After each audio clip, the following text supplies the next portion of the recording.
Hello tout le monde, c'est Saad et bienvenue dans le Saad Ben Show, podcast dédié aux entrepreneurs en ligne, dédié aux e-commerçants et toutes les personnes qui souhaitent devenir libres. C'est parti. It's all for you. All for you. Freedom. Keep your ear to the ground. Talking about the freedom. It's the best show in town. Let's show you.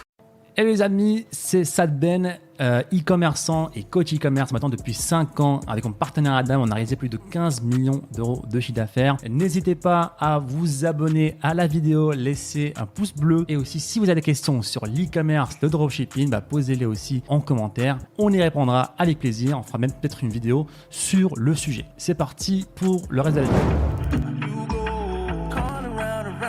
Alors, bonne question de Rex. Pourquoi lancer le Google Ads alors que vous dites que Facebook Ads est l'un des meilleurs et le plus large niveau audience? Très bonne question, Rex. Donc, pourquoi se lancer dans Google Ads alors qu'on dit tout le temps que Facebook Ads est le roi du trafic payant en e-commerce? Parce que tout simplement, l'un n'empêche pas l'autre. C'est pas parce qu'on se lance dans Google Ads qu'on arrête Facebook. Après, dans les conseils qu'on donne, c'est toujours les mêmes. On conseillera toujours de débuter par Facebook, d'avoir ça en place, d'avoir une certaine maîtrise, d'avoir un certain chiffre d'affaires qui va venir de cette plateforme, tout simplement pour garder son focus. Pas que c'est impossible d'avoir les deux en même temps, mais vous avez beaucoup plus de chances si vous débutez dans le trafic payant en vous lançant dans deux plateformes, d'échouer. D'échouer pas par technique, mais d'échouer par manque d'organisation et de focus. Donc, on se focus sur une seule plateforme, Facebook, pour débuter. On génère un chiffre d'affaires positif, on génère un petit peu de bénéfices là-bas et on implémente Google là-bas sans arrêter Facebook. On n'arrête jamais de la publicité qui nous rapporte de l'argent. Donc voilà, c'est ça qu'il faut voir. Et à la fin, en fait, tous ces canaux entrent en symbiose. En fait, ils travaillent tous ensemble avec pour but de faire grandir votre marque et générer des ventes. Donc quand on vous dit lancez-vous sur Facebook en premier, ça ne veut pas dire ne vous lancez jamais sur les autres plateformes. C'est juste que quand on s'adresse globalement à une audience de débutants ou de jeunes intermédiaires, l'une des erreurs qu'on voit très très souvent, c'est j'ai lancé Facebook, Google, Pinterest, Snapchat en même temps. Donc, il faut apprendre 4 plateformes, il faut apprendre à optimiser les 4, il faut faire 4 créatives différentes, il faut analyser les résultats 4 fois, il faut peut-être 4 plus de budget. C'est une autoroute vers le burn-out du jeune entrepreneur qui mentalement n'est pas prêt non plus à prendre des échecs. C'est ça. En fait, le but final, c'est de devenir multi-channel. D'accord ? Il faut avoir sa boutique qui a plusieurs channels d'acquisition de trafic qui ramènent vers notre boutique. Mais comme tu as dit que pour les débutants, on vous conseille de commencer avec Facebook Ads. Et c'est pour ça qu'on s'est retenu énormément avant de parler de Google Ads. Même aujourd'hui, dans nos élèves, certains élèves qui nous rejoignent récemment, alors il est où Google Ads? Je veux commencer dans Google Ads? Non,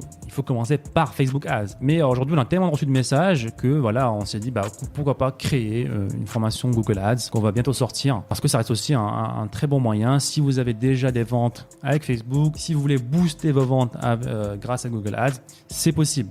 Parce qu'en fait, vous allez voir que Google Ads va beaucoup bénéficier du trafic qui vient de Facebook en faisant par exemple du reciblage, en ayant les premières data, on va dire, les premières ventes qui vont être attribuées aussi à Google, parce que voilà, Google il est encore plus puissant que Facebook en termes de tracking, en termes de data. Google, voilà, c'est Internet littéralement. Google, c'est le moteur de recherche le plus puissant au monde, le plus grand au monde. Les deux sites les plus visités au monde, c'est Google et YouTube. Donc Google, c'est beaucoup plus de choses, même si voilà, on pense que Facebook il a un petit peu la mauvaise réputation sur les médias, mais Google a beaucoup plus de data que Facebook tout simplement. Donc forcément, pour nous en tant que marketeurs, ça peut être un très très bon outil pour booster ses ventes et même pour certaines niches faire de très très belles choses. Donc voilà, et aussi il y a aussi une approche différente un petit peu de Google Ads et Facebook Ads. Il y a une petite approche différente par exemple par rapport aux produits qu'on va vendre en fait. Par exemple, les produits qu'on va vendre sur Facebook sont plus des produits avec un effet wow, avec des produits uniques on va dire,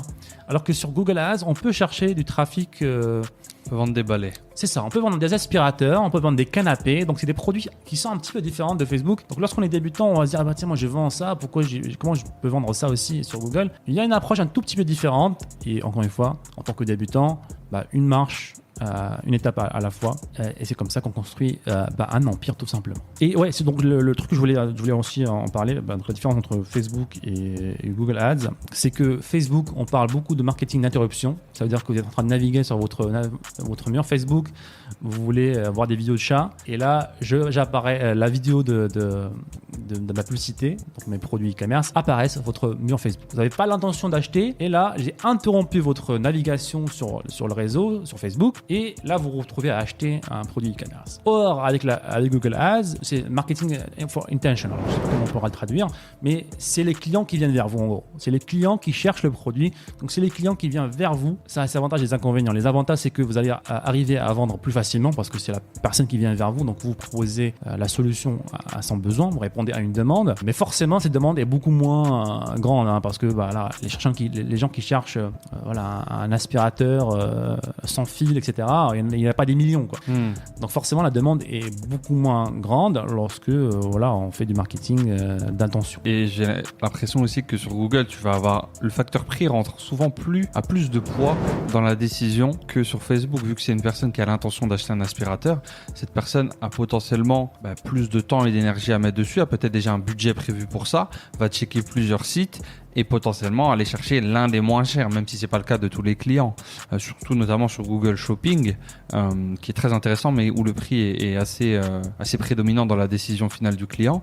Au contraire de Facebook, où on a quand même beaucoup d'émotionnel, beaucoup d'interruptions, beaucoup de nouveautés, d'effets wow, peut nous permettre d'avoir plus de marge de prix. On peut vendre 20 € de plus que sur Amazon ou que sur un Google Shopping potentiellement. Après, je sais que sur Google Shopping, il y a des stratégies que tu vas présenter dans la formation pour rechercher des produits sans trop en dire, mais rechercher des produits où il y a un trou, où il y a un vide, où tu peux te glisser à bon prix tout en faisant une marge correcte. Mais ça demande une approche complètement différente dans la sélection des produits, le marketing, le pricing, etc.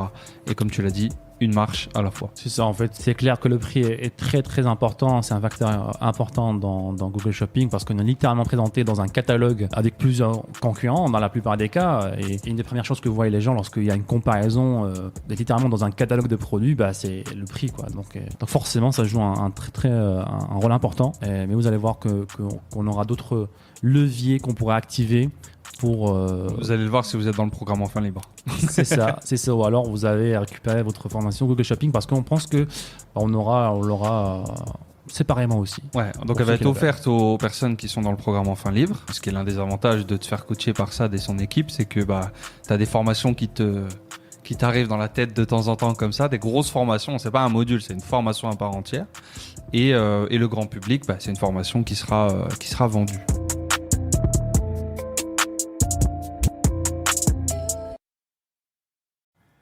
Et encore une fois, merci les amis de nous avoir écoutés. C'était le Sad Ben Show. Et si vous voulez revoir tous les autres épisodes, je vous invite à aller sur sadbenshow.com. N'hésitez pas encore une fois à nous laisser un avis positif sur toutes les plateformes, un pouce bleu pour nous encourager à vous donner encore plus. C'était Sad. On se dit à très bientôt. Ciao, ciao.